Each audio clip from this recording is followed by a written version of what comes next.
The gavel slammed down in the Austin Livestock Exchange. I stood in my dusty veterinary scrubs as my cousin Beatrice pointed a manicured finger at me. "Go fetch the truck, Clara," she announced, her voice carrying over the wealthy Texan ranchers. "Let the real family handle the business." I didn't cry. I didn't flinch. I just stared at the people who had treated me like a stray dog for 2 decades. I was taken in by my Aunt Marion and Uncle Silas when I was a little girl, right after my parents passed. For over 20 years, I lived under their dismissive gazes, a ghost haunting the halls of their sprawling Texan estate. They raised me, sure, but they did it like a ledger, calculating every scrap of food and hand-me-down shirt. They normalized their cruelty so completely that, to the outside world, they looked like saviors. They built a psychological trap, convincing themselves and everyone else that my subservience was the natural order of things. That kind of normalized abuse doesn't look like monsters in the dark. It looks like polite family dinners where you aren't allowed to speak. And the tragic part? I believed them. I wore the invisible chains of a survivor. When you are raised in a house where affection is conditional and survival depends on staying quiet, you learn to endure. You learn to make yourself useful. I became a livestock veterinarian. I spent countless nights out in the freezing rain, saving their prized calves and keeping their ranch afloat with my expertise. I thought if I just worked hard enough, if I just proved my worth, they would finally see me as family. But today at the auction, that delusion shattered. Uncle Silas had gotten into a bidding war with a rival rancher. It wasn't about the cattle. It was about his massive, fragile ego. He kept raising his paddle, driven by a toxic mix of whiskey and pride, until he won a champion pedigree bull for an astronomical sum, $85,000. When the invoice arrived, Uncle Silas's face went pale. He didn't have the liquid cash, and backing out meant public humiliation in front of the entire county. He marched over to where I was standing, grabbed my arm, and shoved the invoice against my chest. "You're paying for this," he hissed, his breath hot against my face. I stared at the paper, the numbers swimming in my vision. "I don't have that kind of money just lying around, Uncle Silas." Aunt Marion stepped forward, her eyes cold and hard. "You have your savings, Clara. Consider this your forced contribution to the family name. We put a roof over your head. You owe us $85,000. It was every dime I had saved from my veterinary practice. It was my escape fund. It was the clinic I was going to build." But standing there in the crowded auction house, surrounded by the whispering elite of the Texan ranching world, the invisible chains pulled tight. My hands trembled, not from fear, but from the sudden clinical clarity that anger brings. I didn't break down. Anger wasn't loud this time. It was clinical. Uncle Silas grabbed my arm and dragged me toward the auction's back office. Under the stern gaze of the settlement clerk, he forced me to write a personal check to clear his debt, terrified that the auction house would call security. I wrote the numbers, watching my entire future vanish into Uncle Silas's gaping void of an ego. They weren't shocked by what they'd done. They expected it. I rubbed my eyes, trying to summon regret, but there was only a chilling, razor-sharp clarity. I had been the silent investor in their version of family, and my accounts were officially drained.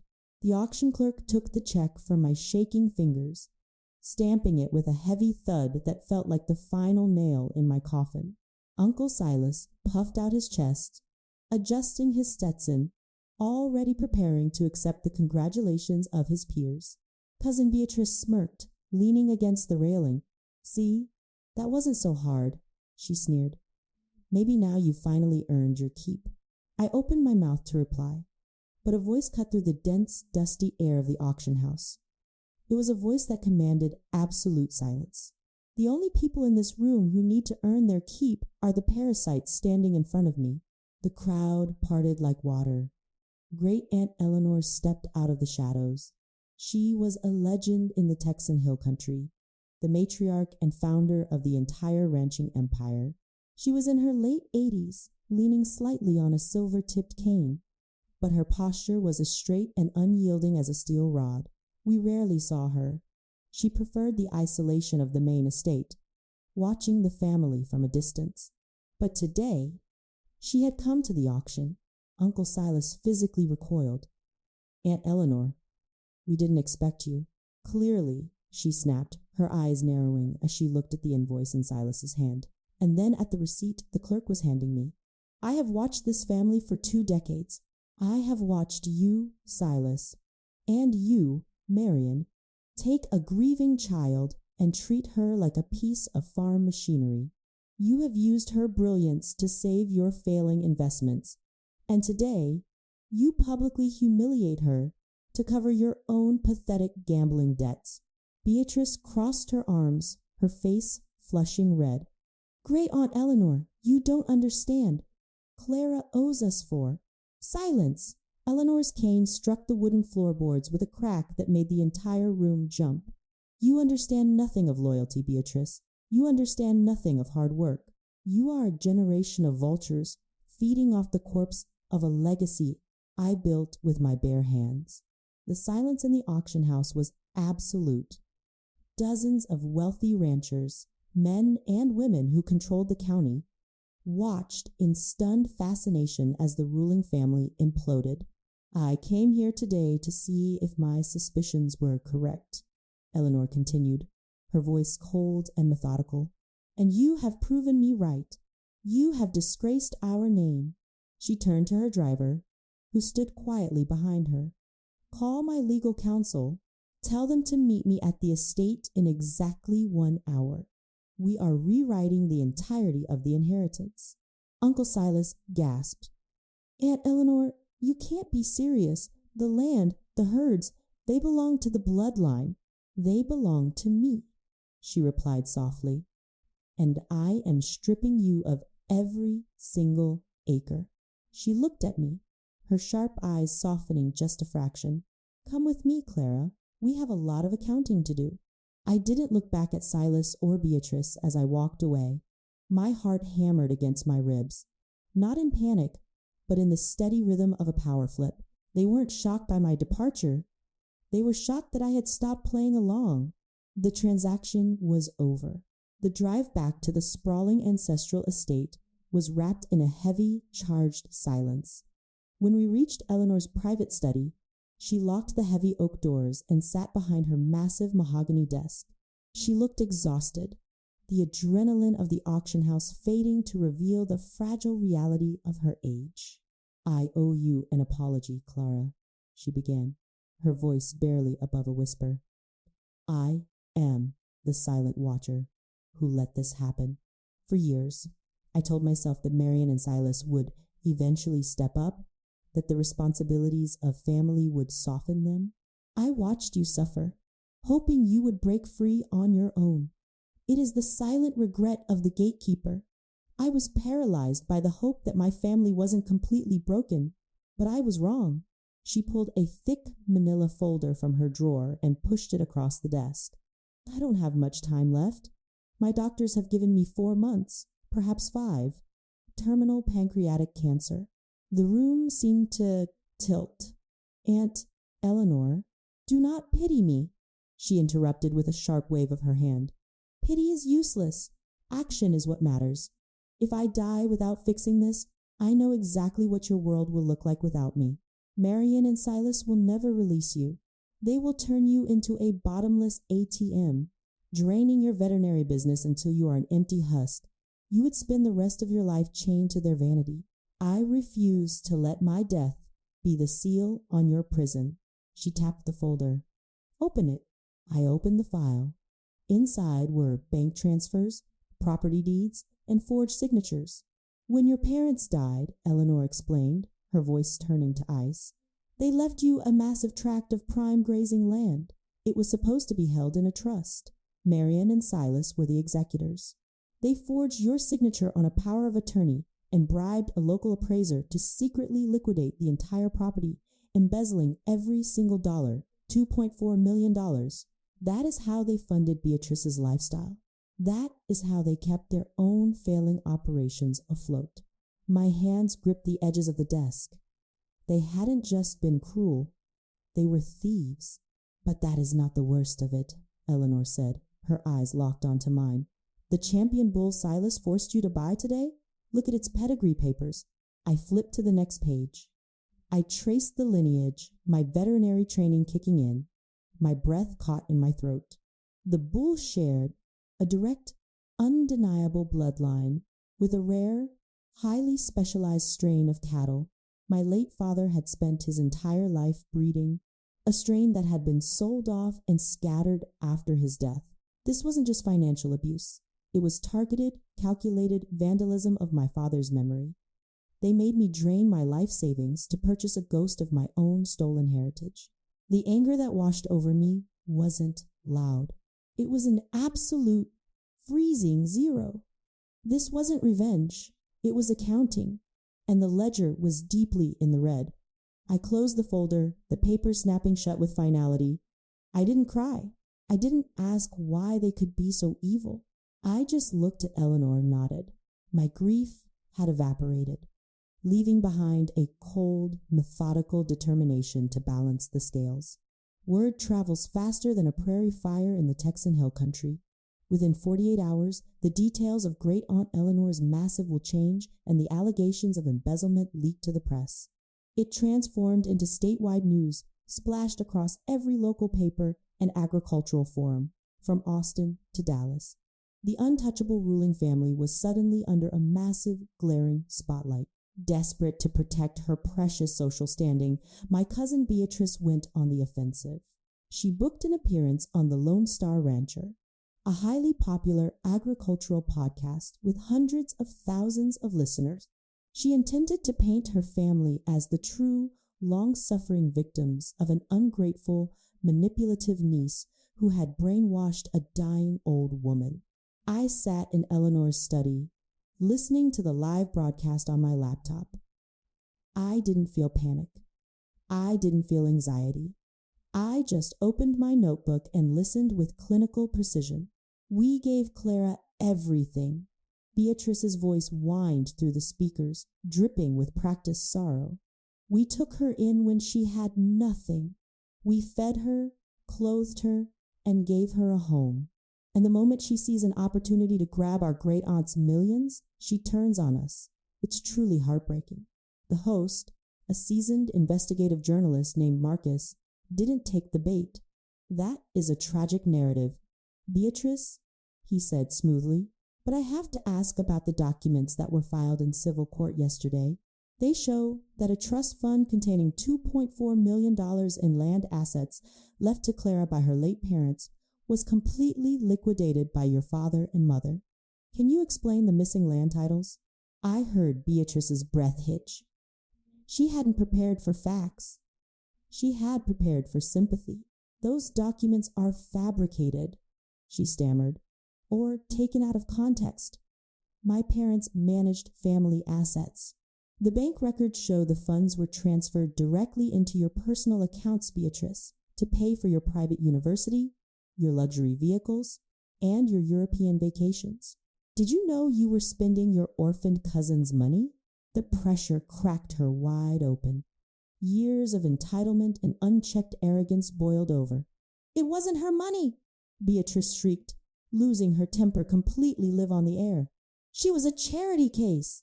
We earned that money by putting up with her ungrateful presence in our house for 20 years.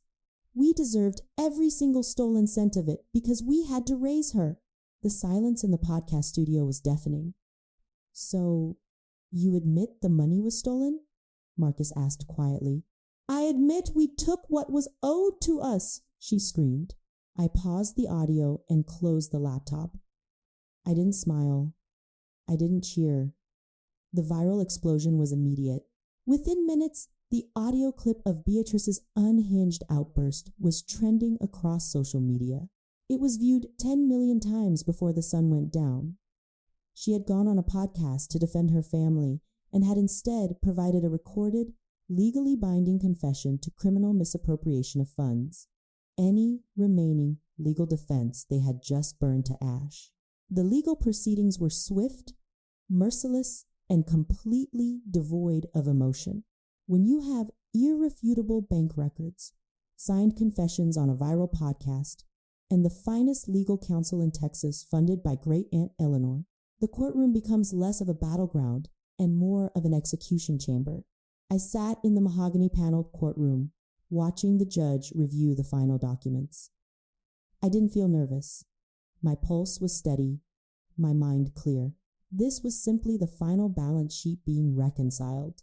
The judge's voice was unwavering as she dismantled their lives piece by piece. "You took a grieving child's trust and treated it as your personal slush fund," she stated, staring down at my aunt and uncle. The financial restitution ordered was $3.2 million. Since they didn't have it, their personal assets, their cars, and their vacation homes were seized. Meanwhile, the district attorney's office formally indicted Marion and Silas on multiple counts of criminal fraud and embezzlement. More importantly, in the civil court, Eleanor's revised will was upheld. They were entirely stripped of all hereditary rights to the estate, the land, and the family name.